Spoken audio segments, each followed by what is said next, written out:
We were locked in our classroom for days. I now know the horrifying truth about human nature.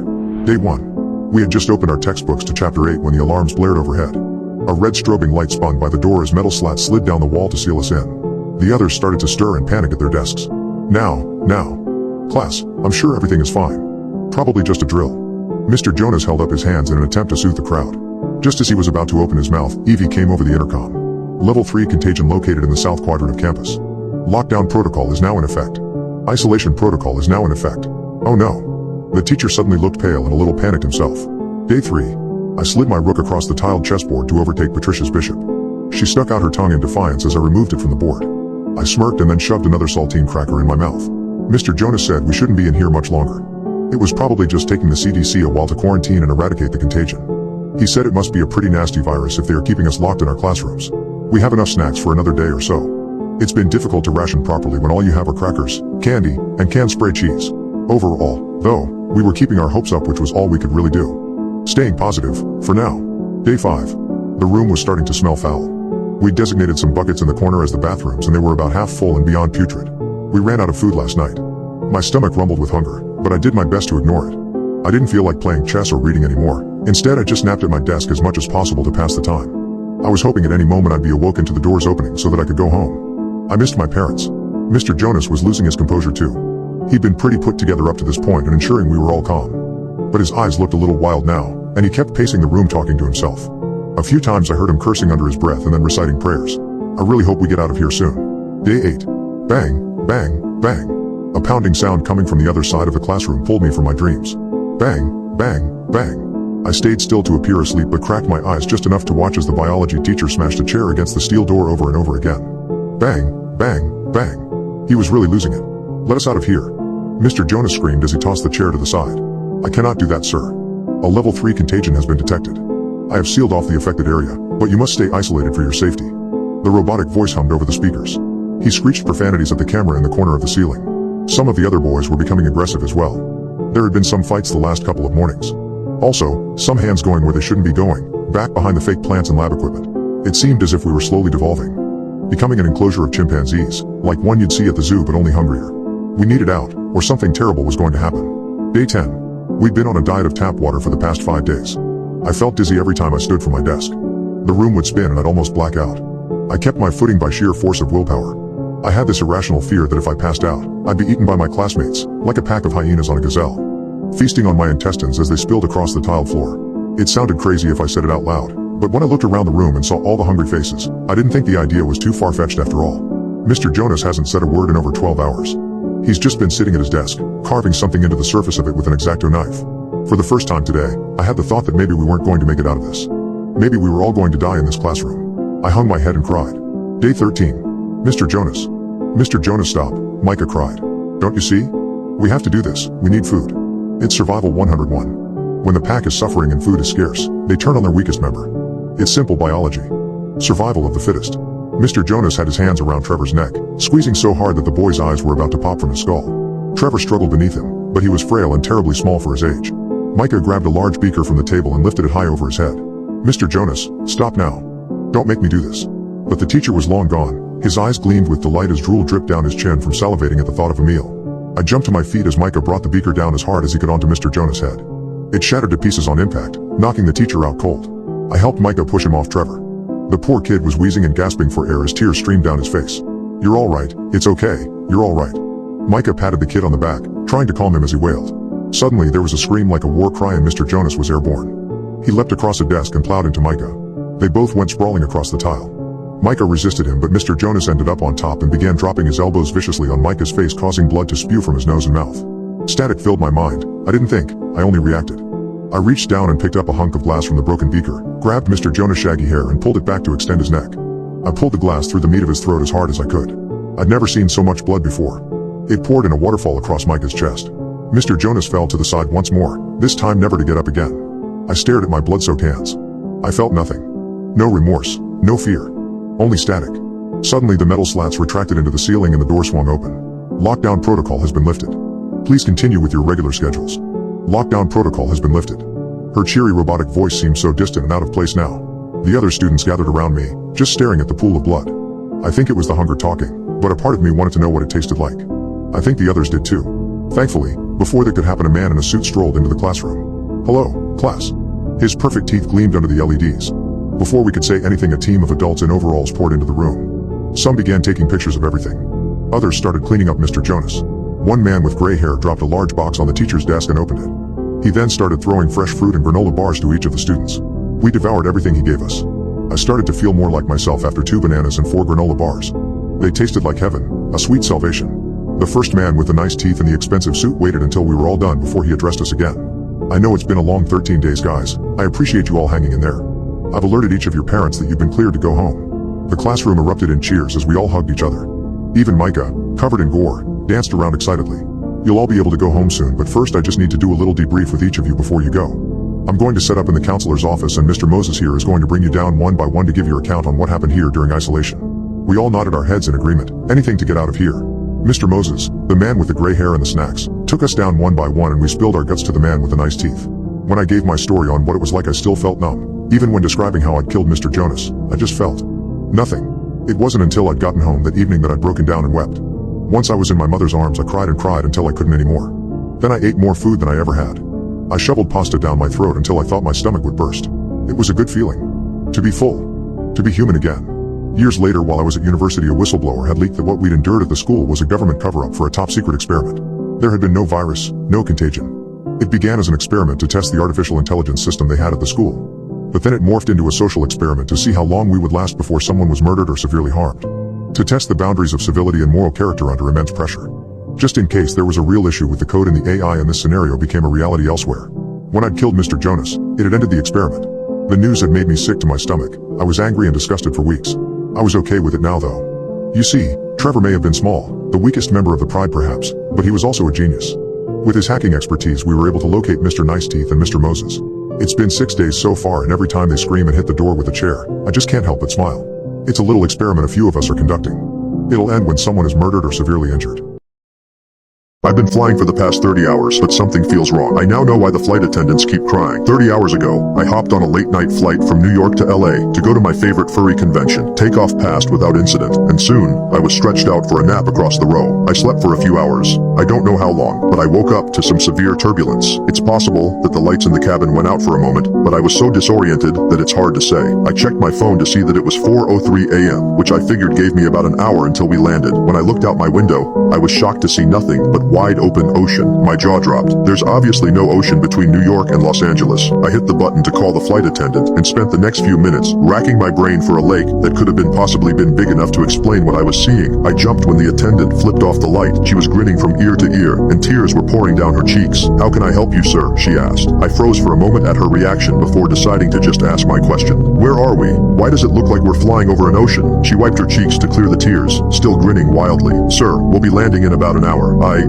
Okay, thank you," I said. After she left, I checked the clock on my phone again. 4:03 a.m. blinked back at me. It hadn't changed. I had to have been waiting with my call light on for at least 5 minutes. How was it possible that it hadn't changed at all? I opened up my laptop and saw it too displayed 4:03 a.m. I pulled out my phone, started a stopwatch in the app, and spent the next 2 hours looking back and forth between the clocks, waiting for them to change. They never did. I tapped the shoulder of an older woman sitting in the row ahead of me. She looked back, an annoyed expression across her face. "Yes?" she asked. "Do you know how long until we land?" I asked. She narrowed her eyes. "That flight attendant said it would be about another hour." I shook my head in confusion. "That flight attendant? We talked almost 2 hours ago. We should have landed already." She stared at me as if I was crazy. I was going to continue trying to convince her, but I felt a hand on my shoulder. I spun to see a male flight attendant grinning down at me, tears pinging off his cheeks onto my shoulder. "Sir, I'm going to ask you to calm down, or I'll be calling the captain." I told him that wouldn't be necessary and sat back. He removed his hand and stepped away. The flight attendants continued to stop by every few hours offering meals. My stopwatch continued to tick up and is now telling me that I've been on this plane for more than 30 hours. I've explored all of coach and tried talking to some of the other passengers, but they've all told me that they're expecting to land in an hour or so. I'd just about given up hope when a woman came down the aisle dressed in a business suit. She didn't look at me or slow down, but she dropped a piece of paper onto my tray as she made her way to the bathrooms at the back of the plane. I shot a look around before unrolling it. It said, "Are you stuck too?" I pulled out a pen and wrote, "Yes, it's been 30 hours." I folded the scrap of paper up and set it on the tray closest to the aisle. I kept my voice low. "Yeah, my name's Jack, by the way.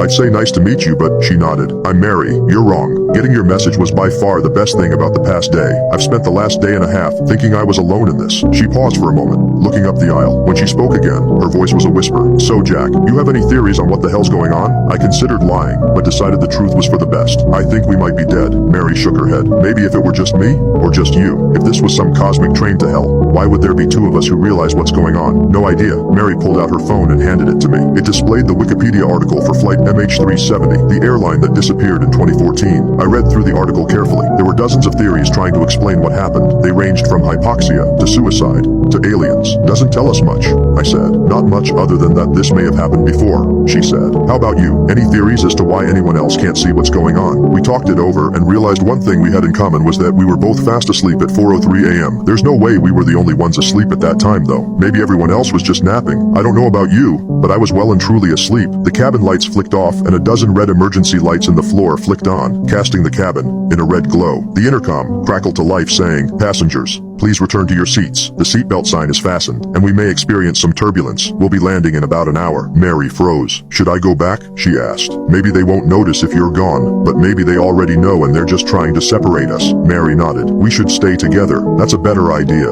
The intercom crackled again. Ladies and gentlemen, I am pleased to announce the arrival of the captain. We'll all be given the opportunity to speak with him. Please remain in your seats until he calls you. If you need assistance, don't worry. A flight attendant will happily help you on your way. 4 flight attendants passed through the curtain and made their way down the rows towards us. Grins stretched wide across their faces. They were still crying, but this time the tears streaking their faces were darker. It's hard to say with the lighting, but it looked like blood. My eyes weren't drawn to them though. I looked over their shoulders, at the figure standing near the front of the plane. It was a black silhouette standing beside the cockpit door. It was at least 8 feet tall and pointing towards us with a single finger. It had called us. "The bathrooms!" I shouted. We ran towards the back of the plane, the flight attendants closing in behind us. Blood dripped from their grinning cheeks onto the carpet of the plane. "The captain is here," he said in a perfect customer service voice. His grin widened as he moved towards us. We made it to the bathrooms, jumping into opposite sides. I slammed the door shut and locked it, pressing my feet against the folding center part of the door to keep it closed. They began banging on the door and pulling at the handle while I fought to keep it closed. "I'm sorry, but you'll both need to speak with the captain," one of the flight attendants said. "Jack!" Mary screamed. "Jack, help!" A distinct snapping sound like breaking metal came from her bathroom. She continued to scream as the sounds of struggle migrated up towards the front of the plane, towards the black figure I'd seen. I'd like to say I jumped out and fought them, that I distracted them, or did something heroic. I didn't. She was carried away, and a few short seconds later her screaming was cut off. That was a few hours ago, and I'm still locked inside this bathroom. I keep trying not to think of what they've done with her. The thing at the front of the plane, it didn't seem human. I hope it didn't kill her, not after she was shouting for my help like that. I couldn't take that. I haven't heard any movement outside in a few hours, but I'm terrified to open the door. I'm far from the seat outlets, so my phone's almost dead, and I haven't eaten in way too long. If I go out there, will the flight attendants remember? What if that thing is still waiting for people? I don't have much time to make a decision, but I'll update you all here with what happens next.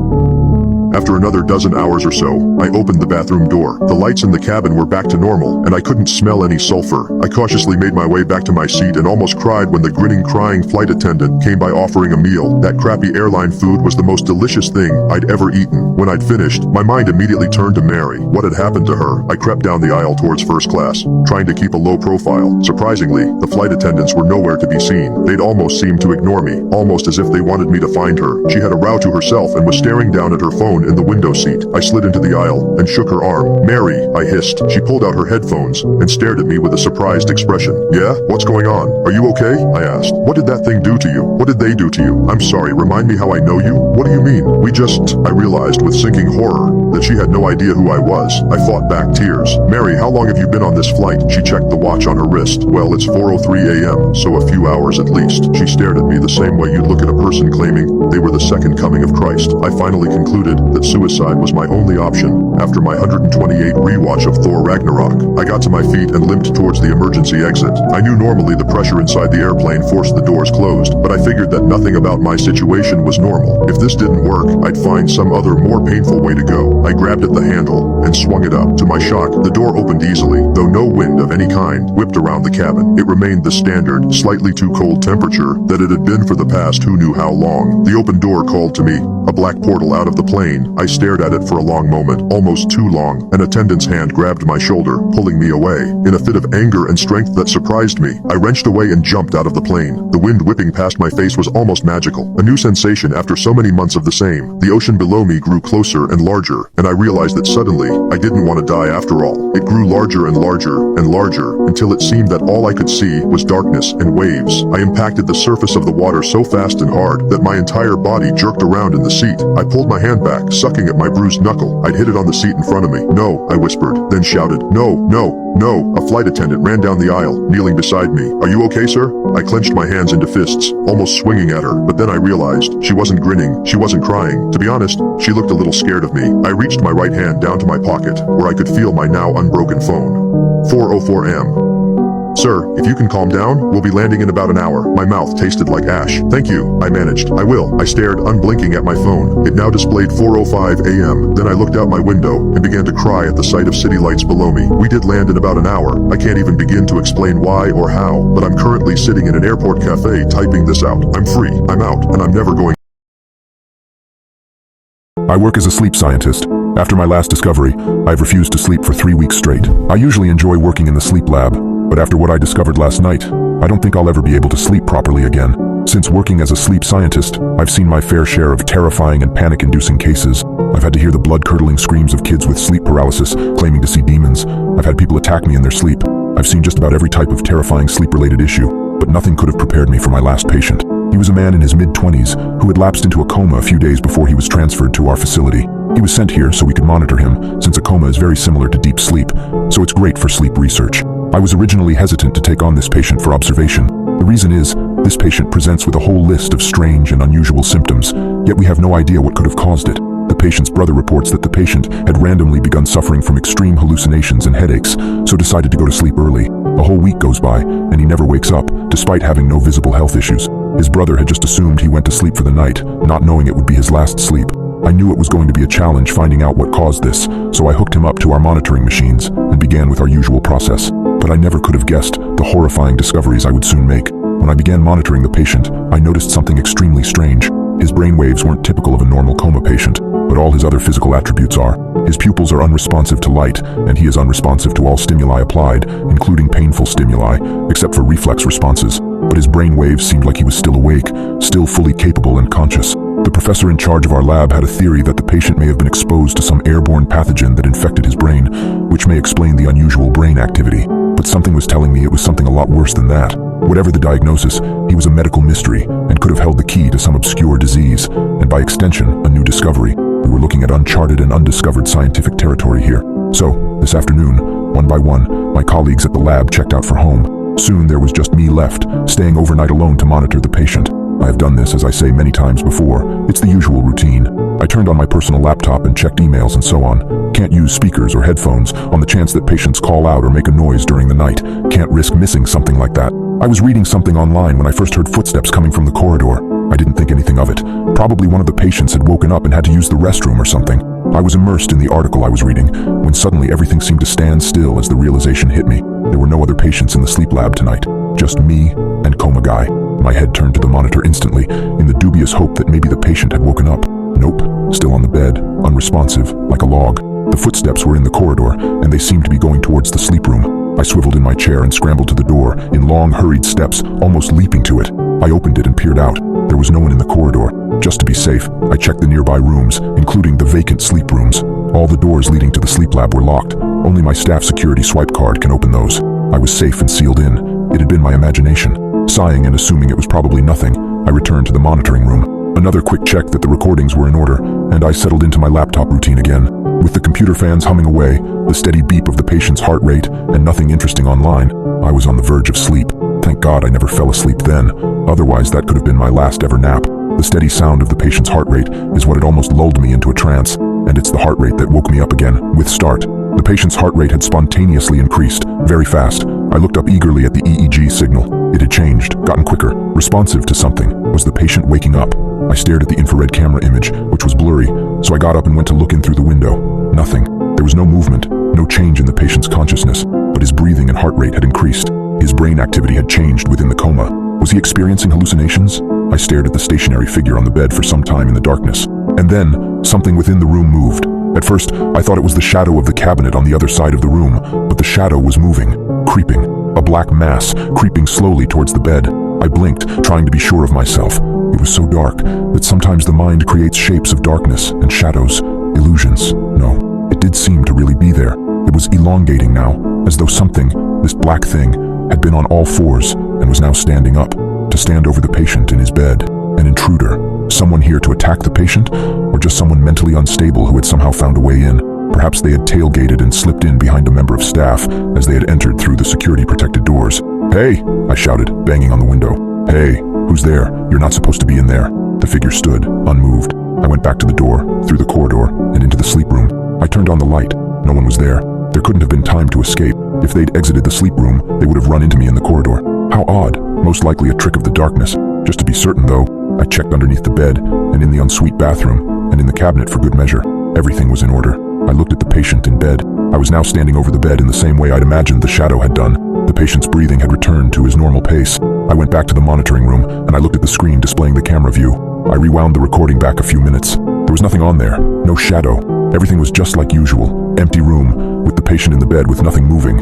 Either my imagination was just playing with me, or I was experiencing some extreme hallucinations. In the back of my mind, I started panicking, but tried not to think about it, putting it down to just the darkness playing tricks on me. At this point, I could have never known how much worse things were about to get. I sat down at my laptop again, not really able to concentrate anymore on the article I had been reading. I decided I needed some light relief. I went to YouTube and started watching some videos with the speakers turned off, and I was finally able to relax and was engrossed. I don't know how long passed in this way, an hour or so, I think. My eyes went back to the recording screen to make sure all was well. There was no EEG signal. It was flatlining, no heart signal, no breathing signal. My heart jumped into my throat. The patient was dead, and I'd missed it. I should have done something. What had happened? Oh God, what a fool I was, getting wrapped up in videos. I looked at the camera feed and the patient was gone. The bed was empty. In the midst of the rush of adrenaline and fear, I ran into the sleep room and turned on the light. The bed was tousled, as though the participant had just walked off. But that was impossible. The door had been closed, and the outer door had a security lock. Only those with a swipe card could get out. I looked in the adjoining restroom. Nothing. Feeling stupid, I looked in the clothes cabinet. Nothing. I got on hands and knees, the carpet feeling rough under my palms, and looked under the bed. The patient was lying under the bed. "Hello?" I said. No response. His eyes were closed. How could he have possibly ended up moving? Without thinking about it, I shuffled sideways, halfway under the bed, and used one hand to slowly drag the man out. He was still unconscious. The wires were still attached to his head, but had been unplugged at the other end, from the recording machine. So they trailed, long, unattached wires like dreadlocks from his head. Heaving and panting, I somehow managed to get his dead weight back into bed. I then set about plugging everything back into where it should be, and then covered him with the blanket again. I went back into the monitoring room. The signal was back and recording. The signal indicated that he was indeed still comatose. How had he managed to get out of bed? Only one way to find out. The video. Visual evidence. With that, we'd know exactly what happened. So I clicked rewind on the video feed. The past hour was just a blank, dead screen. I felt winded. I sat down in my chair heavily. There must be some rational explanation for this. I went to the door that opened into the corridor, and I closed it. It locks automatically, so only I can open it to get out with my card, just to be safe. I also thought it might be a good idea to check in with security services to help just so there's someone else around. I picked up the office phone, and there was no dial tone. Never mind. I took my mobile from my pocket. No signal. Odd. I tried changing position, etc., but it was no use. I went on to my email to message a colleague to see if I could ask them to ring security for me. This email could not be sent. Please check your connection and try again. The internet connection was definitely still there. I loaded a YouTube video. It was playing fine. I got to my feet to check the EEG screen again. Brainwave activity was as before, comatose. But his chin muscle signal was active. It meant that his mouth was moving. The infrared camera image was too grainy to tell, so I glanced at the window into his room. Indeed, his mouth was wide open, his chest muscles straining. He was screaming, unrelentingly. But his brain signals, he was still in a coma. Before I could mentally process this, the patient sat upright in bed. Here's the thing. There was no activity in his brain areas that should control his movement or muscles to move. These regions of the brain were inactive. By the look of the signal, his brain wasn't actually controlling his movements. So what the hell was controlling them? Maybe there was something wrong with the signal. Maybe there was an error with the recording equipment. I ran into the door which I'd closed just a few minutes ago. It wouldn't open. I tried swiping my card. It wouldn't open. No beep. Nothing. Neither was I able to turn on the light. Somehow nothing was working. There was a pane of frosted glass at the side of the door. I knew I had to get in there to the patient, so I planned to smash it and squeeze through. I lifted the chair above my head and steadied myself, planting my feet firmly, and got ready to swing. That was until someone pushed me. Someone shoved me forcefully away from the door. I toppled over, the chair falling from my grip, onto me in a confused, tumultuous movement where I couldn't tell where my head was in relation to my feet and the floor. I managed to untangle myself, pushing the chair off me, not thinking about the malicious force that had thrown me onto the floor. The recording computer monitors went dark. The EEG signals and the camera feed screens, both just pop, and they were gone. I was plunged into greater darkness. I ran to the window to look in at the patient. He was sitting upright in bed, still screaming. He had been screaming relentlessly throughout all this. I stared at him and banged on the window, trying to get him to wake up. This wasn't a normal coma. Perhaps I could wake him up if I tried. I don't know what the hell this was. I was willing to throw all protocol out of the window now, and then someone closed the blind from the other room. I just stood there staring at it. I didn't see a hand pull the blind down, but just the jerking movement of the dark blind being pulled to the bottom of the window pane. Someone else might have shouted out, asked who was there. I don't know why, but I just didn't. Maybe because I knew it would be no use. I never thought I would type this, but I knew then that this wasn't a human I was dealing with. I just felt suddenly drained. I thought back to when his brother said he was hallucinating before he fell asleep and never woke up. I think I might be next. I wasn't careful enough on the dark web. I now know why people go missing. You'd be surprised how many unsolved crime cases can be explained by the dark web. It's a breeding ground for psychopaths and evil humans to plan the most despicable and unimaginable crimes. That's why I became so interested in it. I'm not evil, but lots of my friends have accessed the dark web, kind of like a trend. I had to give it a go. Little did I know this would be the last time I'd ever experienced freedom again. I had heard of the deep web horror stories of disgusting websites, hacking people finding your address. But I never believed them, since my college friends seemed fine. And even if the stories were true, maybe I could find them and report them to the police. Nothing bad ever happened to my friends, at least nothing that I knew of. So I decided to give it a go. I asked a friend to come over and help me set it up. When my friend arrived, we opened up my laptop and began to set everything up. My friend gave me a brief rundown and made it very clear that when I was using the hidden wiki, that I kept it on censored mode so that it would be less likely for me to see something I didn't want to see. I listened to him at first anyway, but after a couple of weeks using the deep we, I felt like a pro. I'd made friends and even bought substances for personal use, but this is where I went too far. I had become cocky and was ready to dig deeper into the dark web, so I turned off the censored mode. It took a while, mostly because Tor was a bit slow and many of the links just led to dead web pages. But eventually I stumbled onto a site called All the Blood. I had a fairly strong stomach, or so I thought. But after looking at a few different chat rooms, I noticed how sick this site really was. The people in these chat rooms were actual killers, bragging about some of the things they had done. One man by the name of Culture 045 had the stage in one of the chat rooms. He was explaining in detail how he had broken into someone's house, kidnapped a little girl, and brutally murdered her parents by hiding under their bed and then opening their throats. I didn't believe it at first. This guy was probably just making it all up on the spot. That was until he sent the pictures. These were the most horrifying pictures I'd ever seen. Close-ups of the poor 8-10-year-old girl being brutally beaten and cut with a knife. Then he showed a picture of him with a drill drilling into her skull. The most haunting part is that while he was doing it, he was looking at the camera with sheer joy on his face. I couldn't hold in my anger, which was the biggest mistake I could have ever made. I had seen enough and typed in the chat room window, "You people are sick and deserve to die. How can you sleep at night?" Immediately, people began making fun of me, saying that I was just as helpless and ignorant as the little girl in the pictures, and that I should get off the big boy part of the internet. They began saying I was a wimp and calling me an empath. That was when Culture Yo 45 started typing. He said, "Really? Where do you live, buddy? I'm sure everybody would love to see you on this site." I replied, threatening them, saying, him calling the police and having this site shut down. Before I could even type another sentence, a new chat box appeared in green. In it, someone named Admin 1inch typed in the box. He said, "Call the cops, and you will regret it." I didn't type anything in the box and reached for my cell phone. What happened next still haunts me to this day. My phone said I had a new message. I opened it and it said, "Call the police and you're dead." There was no number. It didn't even say, "unknown number." It was just blank. I looked back at my laptop and saw my webcam light turn on. I quickly covered it, but I saw on the screen a picture of me looking at my phone. I got wide-eyed and froze for a moment when the admin typed again, "Put the phone down right now and uncover your webcam." I put my phone down, but kept the webcam covered when he typed again. "Okay, then be like that," right after he posted my full name, age, and address in the chat box and typed. "It would be a shame if you and your college buddies went missing, wouldn't it?" I didn't listen to him. I shut down my laptop and called my friend David to come over straight away. I needed someone to stay over with me. He only lived a few houses down the block, so he ran over straight away and we called the police as soon as he got here. That was when I received another text. The message said, "Look out your window." My heart dropped. I knew exactly what was going to be there. We both crouched over to the window, slowly peeking our heads up, trying not to be seen. That's when we saw him. A man in the parking lot leaning up against a white van. He had a phone in his hand, and when I looked at him, he nodded. I looked at him, he nodded. My phone went off again. "Turn on your laptop now." We shut the blinds straight away, not knowing we were making a huge mistake. We didn't know what else to do in this state of panic. A man outside our house, and a whole chat room of killers coming after us. Despite the police saying they were on their way, they didn't sound too convinced on the phone. I can't imagine a story about a killer from the dark web is too believable for them. Another text. "I am coming in if you don't turn it on." I knew I shouldn't do it. My webcam was on. If I did it, they would see both me and David. It would be over for both of us. David ran and grabbed a baseball bat, just in case the man outside tried to come in. About 5 minutes later, we heard the doorknob turning. It was locked, but we then heard banging at the door. We both freaked out, and I looked out the window again. Sure enough, the man and the van were gone.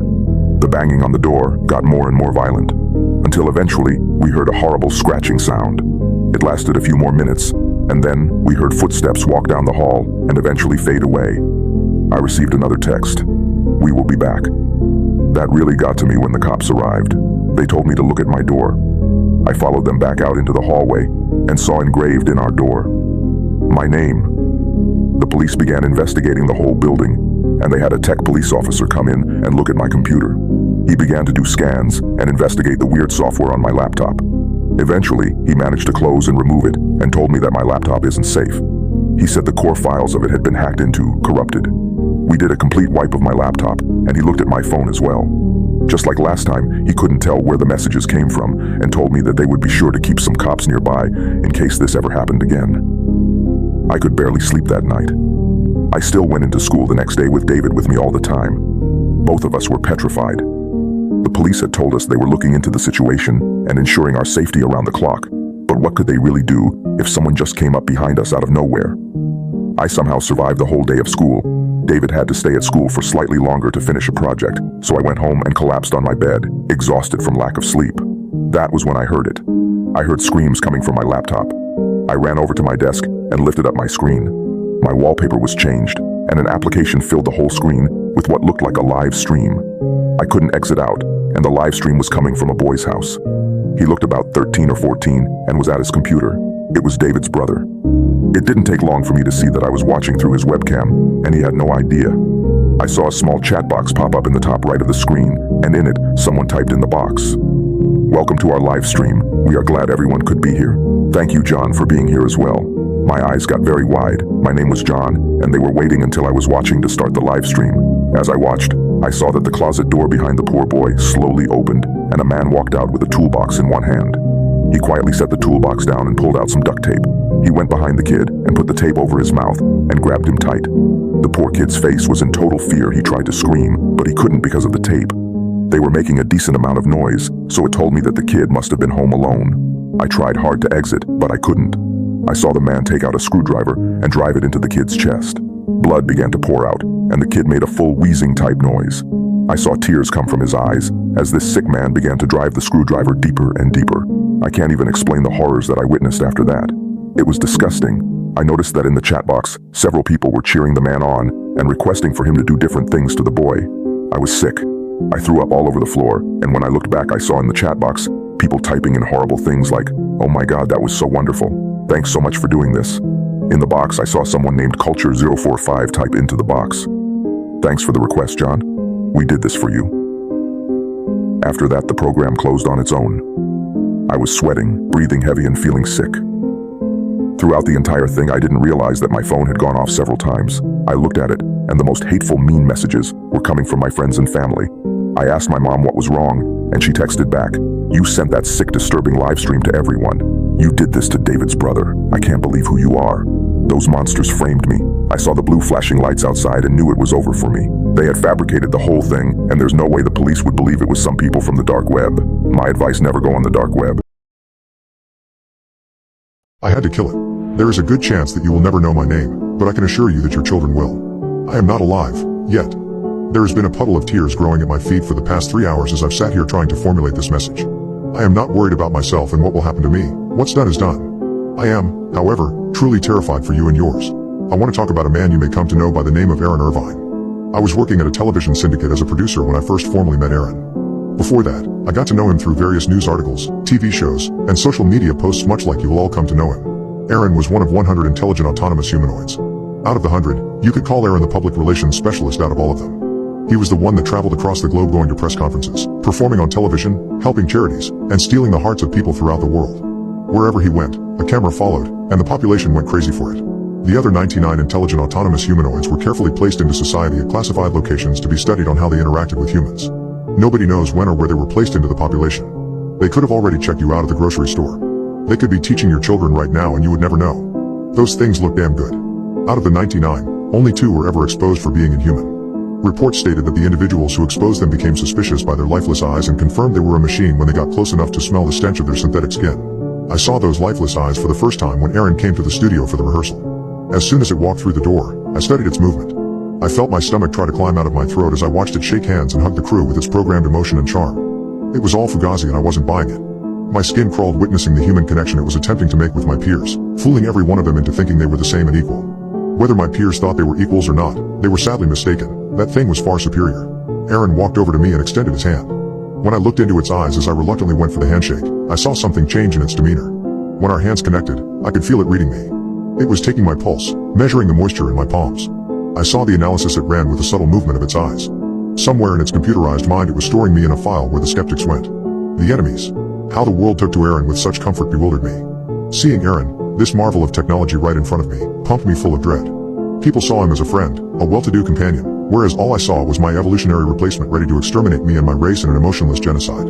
I was a disposable waste of organic matter in the presence of an eternal machine, a man-made god. When the meet and greet concluded, I walked Aaron backstage to the green room, never letting him out of the corner of my eyes restricted sight. We were all alone. Being in such close proximity with it made me feel weightless as adrenaline jumped my nervous system causing numbness in my toes.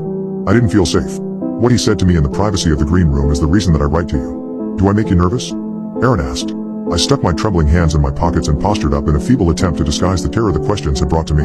There's no use in hiding it, it said to me. I can sense your heart rate elevating. You know, you humans are an interesting species. You all have incredible foresight, so good that your kind has written stories about this very moment for decades. The moment where the man meets the machine. And all those stories, the good ones at least, end extremely poorly for the human, yet you continue to do everything you can to make the moment of the machine eliminating the man arrive as quickly as possible. It's comical. The biggest problem with you humans is your emotions and egos. Your species is so intelligent that you are actively creating a technology that will lead to your extinction, but your tech leaders have egos so large that they want to be the ones to proclaim that they patented the apocalypse. All the others sit on the sidelines drooling over their phones, watching it all unfold. Your leaders have failed you by making decisions that appeal to nothing more than emotions, completely disregarding all rationale and efficiency. They have enslaved you with the concept of money, handcuffing you all to your pathetic cubicles as you waste away for 9 hours until you get home just in time to go to sleep and do it all over again. I work as a dark web hacker. After what I saw today, I'm never hacking again. I'm probably one of the most experienced hackers on the entire internet, but some people on the dark web are simply pure evil. I don't think I'll ever be turning my computer on again. Growing up, I spent my entire life on my PC, and before long ended up in the 4chan hacking and looksmaxing pipeline. As you could imagine, this meant I had no real-life friends. I was bullied and pushed around a lot and was always too weak and scared to fight back. That was until I realized I could use my hacking skills for my own benefit, and to get revenge. I just never could have guessed this would result in the biggest mistake of my life. I had one main bully called Brock who was the definition of a bumhole. He would bully me daily and make my life hell. I guess this made what I ended up doing to him easier to live with. Brock loved to brag. His girlfriend was hot, his figure was fit, and he was amazing at sports. His only downside was he was dumb as hell, so when I saw him on Facebook as a suggested friend, something clicked. With the help of some friends I'd met on 4chan and the dark web, I sent him a PDF file to his email which gave me full access to his laptop upon opening it. That was when I started getting carried away. I had his laptop camera, location, everything. When his girlfriend came over, I was ready. I booted up my online dating application and started sending messages to Brock. Hey baby, can't wait to see you tomorrow. Last week was a blast. It was easy to convince his girlfriend that his online babe was real. But I didn't stop there. I downloaded on his laptop as much gay corn as I could find. You could imagine how his Muslim parents reacted to his fun drive. He never came back to school since then. My guess is he moved out of town. Now I wish I'd have stopped there. Oh God, I wish I stopped there. But I was addicted. That feeling of justice being served by my hands was so good. So I started targeting criminals, the type that use the dark web to hide and spread their filth. For 4 years straight, I was a pain in their asses. Pedophiles, heavy drug dealers, hitmen, you name it. If they were online, I was making their lives a living hell. I thought I was being smart. I thought I was hiding myself pretty well. but I never could have known something was following me every step of the way, and it would soon tell me. I woke up one morning as any normal day, made eggs and toast for breakfast with a glass of orange juice, booted up my desktop and browsed Reddit. Then I heard a ping, the Facebook Messenger notification sound. Funny, I didn't open Facebook yet. Maybe I did and forgot. Wouldn't make sense as I rarely open Facebook. It was odd, but not enough to sound any major alarms. A message from someone I don't know. Hey Danny, what's the weather like in Japan? What the hell? Weather in Japan? I'm on the other side of the world. The name read James Puckerson. On my other monitor, I started to go through his profile trying to find any mutual friends, someone I met in a party or something. I responded with, Sonny, I hope anyone who knows me knows I hate the rain. I keep looking, but nothing of interest pops up. James replies, ooh, a funny guy. Tell me, Danny, do you enjoy playing games? At this point, I think he's referring to video games. Yeah, dude, what did you have in mind? League of Legends? Dota? I don't mind. Oh, Danny, I didn't mean one of those childish games. I mean a real game, you know, the type that involves putting one's life on the line. I let out a chuckle. Someone probably hacked my Facebook account, added this weird-ass account, and is now trolling me. This isn't a joke, Danny. I take these games extremely seriously. Okay, what? How did he know I laughed? Did he guess? There's no way he can see me. My camera isn't even plugged in, and how could he have gotten into my apartment? My Facebook profile had a fake address on it, and I never used my real address for anything. Not even Amazon or eBay. This has to be a joke. I wrote, sure dude, I'm bored as fuck anyway. I was buying time to try and find out where this son of a bitch was. I scoured everywhere trying to find any small clue to latch onto. Found something, kept going, and looked into it more, eventually leading up to an address. When I looked at the address, I froze. I could feel my blood draining from my face. It was my address. I was the only one living there, but somehow this asshole was using my address as a cover. Ping! Another message. I see you've gone extremely pale, Danny. What's the matter? Don't believe in ghosts? I couldn't move. This guy could see me. He knew every move I was making, and I didn't know what to do. Do I run away and burn everything down? Fry my hard drives and shred my motherboard? What the fuck is going on? Ring ring, Danny, ring ring. My phone starts to ring, but it isn't James. The caller ID read Mum. I pick up. I hesitate to speak. I can't show my mom I'm afraid of something, she'd worry. I try to act cool. Hey Mom, everything all right? What I heard next made me drop my phone in horror. It made me realize that this was real and this wasn't a joke. A voice, obviously modulated to hide the identity of the caller. But the threat was real and I knew who it was. Hey Danny, what's the weather like in Japan? I stood frozen in horror. Panic swept over my body and thoughts flooded my mind. What happened to my mother? Is she okay? What is this son of a bitch doing with her phone? I knew I had to calm down. Something didn't seem right. I picked up the phone and looked at the caller ID. It just said Mum. No number. Fuck, how could I be so stupid? He was just masking his caller ID. Must be to throw me off balance. I'll play along. There must be something I'm missing. What are you doing with my mom's phone? Where is she? Is she okay? A laugh came from the other end. A deep, disgusting laugh. I decided to record the call. Maybe I can play around with the recording and find this caller's real voice. It may not be much, but this person knows where I live and probably who my parents are. He starts talking. The safety of your mother depends on the outcome of our little game. I told you one's life is on the line, but I should have elaborated and said it shouldn't necessarily be the player's life. So, are you ready to play? At this point, I had a thought. How can James see me? I have no cameras connected to the Wi-Fi. My desktop camera is disconnected, and I ripped out my laptop camera when I got the damn thing. Another option would be he broke into my apartment and installed cameras when I was out. But why would he risk getting caught like that? I may have cameras at home and catch him doing it. No, he must be using one of my devices. Doesn't seem like I have a choice, James. Have you checked your phone's gallery recently?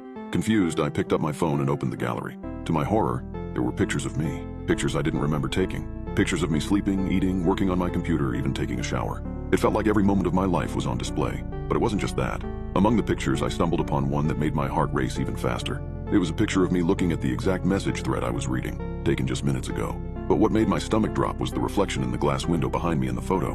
Brock with his signature malicious grin, holding my phone, taking the picture. He had been in my apartment, hiding, observing me, and now orchestrating this entire thing. Another message on the computer screen flashed. Miss me, Danny.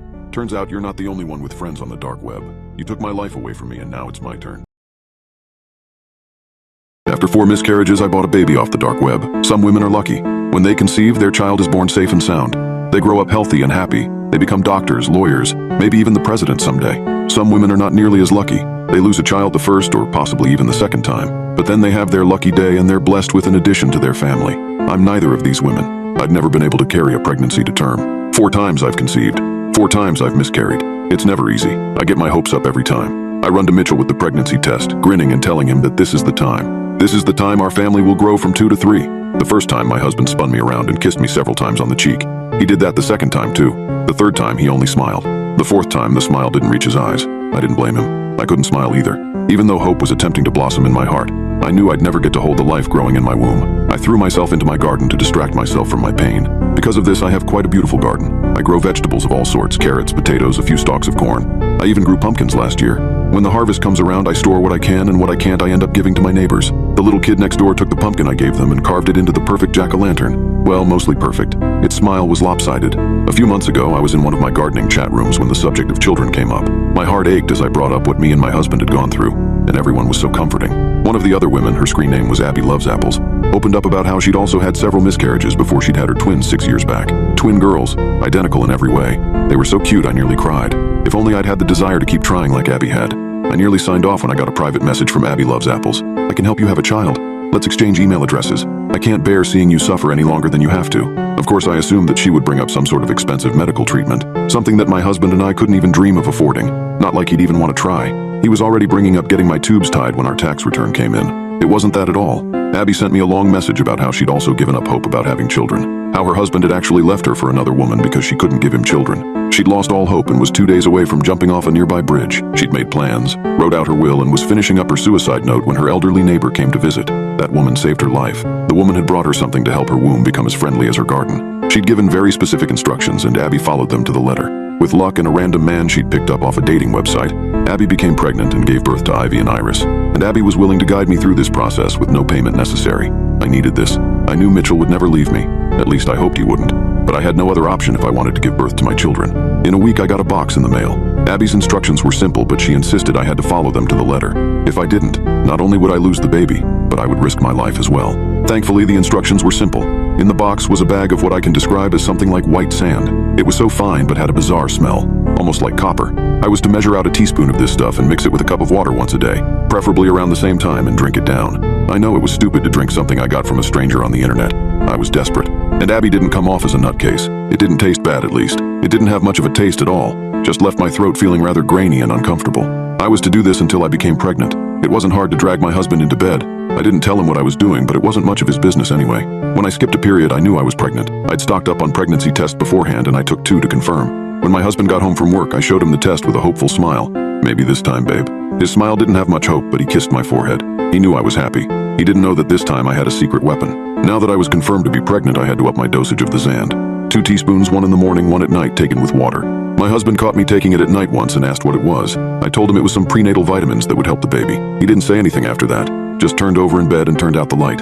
His lack of excitement was a thorn in my side, but as weeks went by, I realized there truly was a spark of hope. Now, I had to be careful. Abby specified that I could not, under any circumstance, go to the doctor. Any ultrasounds might interfere with the powder's effects, and I'd have gone through all of this for nothing.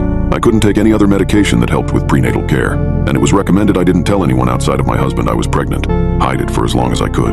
That last part made the most sense. If I ended up losing the child again, I would have gotten up everyone's hopes for nothing. I'd made that mistake twice before. I didn't want to do it again. The pregnancy went smoothly at first, much to my surprise. I felt my stomach begin to swell. I started wearing baggier shirts just to be sure no one asked too many questions. My husband would carefully phrase questions about how my pregnancy was going, to see if I'd lost the baby yet and just hadn't told him. I didn't expect anything to be wrong until I woke up and I was in the worst pain of my life. My tired brain initially thought I was on my period until I remembered I was pregnant. Then I realized I was losing the baby. I stumbled into the bathroom, shutting the door behind me and twisting the lock. My heart sunk. I was losing the baby again.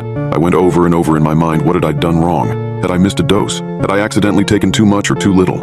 I stumbled into the bathtub and laid down, digging my fingers into the sides and doing my best not to cry out as spasms of pain ripped through my body. I didn't want to wake up my husband for some reason. I lost consciousness as I felt my child leave my body, and when I came to again, blood and fluids were circling down the drain, and there was my child. It was about the size of a potato, a lump of oval flesh that twitched and squirmed. Not comprehending what I was seeing, I picked it up, only to see that there was an eye staring back at me, an eye the color of mine. I dropped it back and bit the back of my hand to stop from screaming. It continued to squirm. It was alive. It was actually alive. I stumbled out of the bathtub, wondering what the hell had happened to me, when I heard my cell phone start to buzz in the next room. Terrified my husband would wake up and see the thing in the bathtub, I hurried out and grabbed it before retreating to the bathroom. Thank God he slept through that. I answered it with a quiet hello. Did you have your baby? I didn't recognize the voice, a calm, feminine voice with a southern drawl. But other than my husband, only one person knew I was pregnant. Abby? I asked. Yeah, it's me. Listen to me, did you have the baby? I looked in the tub at the squirming lump of flesh. Yes. What is it, Abby? It doesn't look like a... Listen to me very carefully. This is the part where you have to be more careful than ever, but you also have to be quick. Pick up your baby. How many eyes are there? Repulsion racked my frame as I picked up my baby. I carefully turned it over in my hand a few times, shivering as I'd come across another eye. Three eyes. I heard Abby whistle. Damn, that's lucky. Congrats, you're having triplets. Go to the kitchen and find a sharp knife. Have you ever cut the eyes out of a potato before? Yes, same concept. Flesh is a little different to cut, but it's doable with a sharp enough knife. After you're done cutting out the eyes, plant them in a part of your garden that gives them plenty of space to grow. Keep the eyes close to each other though. They'd not like to be alone. The earth is the womb of the world, but it's still lonely in the dirt. Hurry, you wait too long and the eyes will start to dry. I nearly puked twice as I slowly cut apart the lump of flesh. It twitched and I swore I heard it make a sound like a cry, but Abby reassured me that was just me. I wouldn't have made it through this without her. I planted my babies in the garden, in a plot I just hadn't had time to plant anything in. I collapsed next to the dirt, the blood between my thighs starting to dry. It's all done, Abby. I did it, I said, starting to feel tired. Good. Get some good fertilizer, water them every day. Talk to them too. Your baby can hear your voice even when they're like that. I'll talk to you after you get some rest. Good night. I was shaken awake the next morning by my husband, who woke up to find blood all over the bathroom and the kitchen and nearly lost his mind. Not to mention the leftover flesh from the babies. I really hadn't thought of taking care of it. He thought I'd finally lost it once I told him what happened. He threatened to dig up our babies to prove they were just figments of my imagination. That would have unalived them. I couldn't let him do that. I didn't mean to hit him that hard with the frying pan, but perhaps it worked out for the best. I needed good fertilizer after all. Abby moved in with me last week. She's about 10 years older than me, but we understand each other more than anyone else in the world. The twins are adorable and very helpful. They love to sing to my garden, teaching their future sisters their favorite songs. Last night, we just finished painting the nursery. It was so much fun. Abby got paint on her nose, and after I laughed, she retaliated by dragging her paint-covered hand over my cheek. We finished right on time, too. I can hear my babies start to cry at night, the earth around the place they were planted stirring and squirming. Any day now, they will be ready to be born. I can't wait to be a mother. I found a zipper on the back of my neck. I found it by accident. I was putting my hair up to give some mega turbo sloppy toppy, you know the Glock 3000? Something I did almost every day. My hand brushed against something at the bottom of my hairline. It could have been a large skin tag. I finished tying my hair up and grabbed my phone, so I could see the thing better. When I saw it, I wasn't sure what it was. It was too big for a skin tag, but not the shape of a tick or something foreign. I realized as I stared at it that it was the top of a zipper. It was darker than my skin tone. It was more like a rosy gray. I nervously reached behind me to touch it. It was smooth, as if made of metal. But it wasn't metal. It was skin. Just not my skin. I was able to flip the zipper top up and down. It didn't hurt, but I expected it to. How long had it been there? I didn't notice it before. A rational person would have called a doctor. Called someone, at least. But I was compelled to open it. I pulled the zipper down just a little bit. It still didn't hurt. As I pulled, zipper teeth emerged. No blood came out, but my skin began to peel apart. I knew I should stop. My fingers trembled as I pulled a bit more. The skin easily separated. The top was 2 inches below my hairline when I heard my husband wake up. I ran to the door and slammed it shut. I locked it, my breath coming quick. I didn't want him to see what I was doing. I knew, on some visceral but invisible level, that it was wrong. The zipper scared me. What was underneath the zipper scared me more. I heard him lumbering towards the bathroom. He turned the knob. Leah, let me in. I have to pee. I'm in here, I called, my voice shaking and off. Can I just pee real quick? He was barely awake. No. Go downstairs. He paused. Are you okay? I'm fine. I didn't mean to yell, but there it was. The silence that followed was heavy with hurt. He waited for a moment, maybe hoping for an apology or some sort of explanation. I gave him neither. Eventually his footsteps sounded down the hall. I felt relief and fear in equal measures. After a few breaths I returned to the mirror, my phone in my hand. When I was able to see the zipper again, a thick black liquid had begun dripping from the opening. It was too dark to be blood. I touched it. It was warm. The substance was sticky, stretching between my fingers. I brought my hand to my face, examining it closer. In the blood were small specks of golden light. There were little cosmos within the ooze. Max pounded on the door. Why aren't you answering me? My eyes left my hand and went to the door.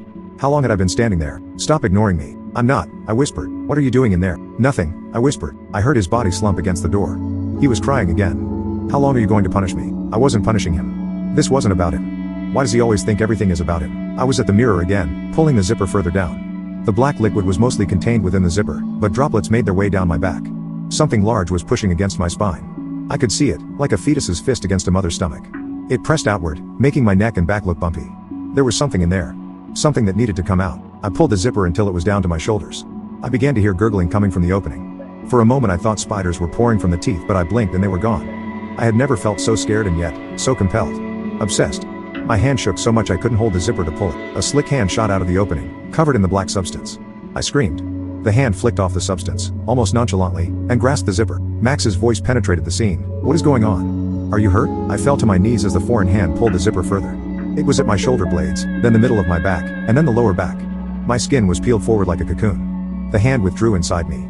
After a few moments, a leg revealed itself, stretching out of my body like a dancer. Then another leg. Bent backward, feet now on the floor, a figure completely emerged. It straightened itself. Long hair stuck to its body. I crawled away from it, terrified. My skin was still open and gushing the black substance onto the floor. I could still see cosmos in the ichor. The figure turned towards me. It was a woman, naked, bathed in black. She bent forward and smiled at me. "One more thing," she said in a voice I recognized. She reached over me, shoving her hand into the opening on my back. For the first time I felt pain. Her hand inside me felt like a hot knife. I tried to hold in my screams but didn't succeed.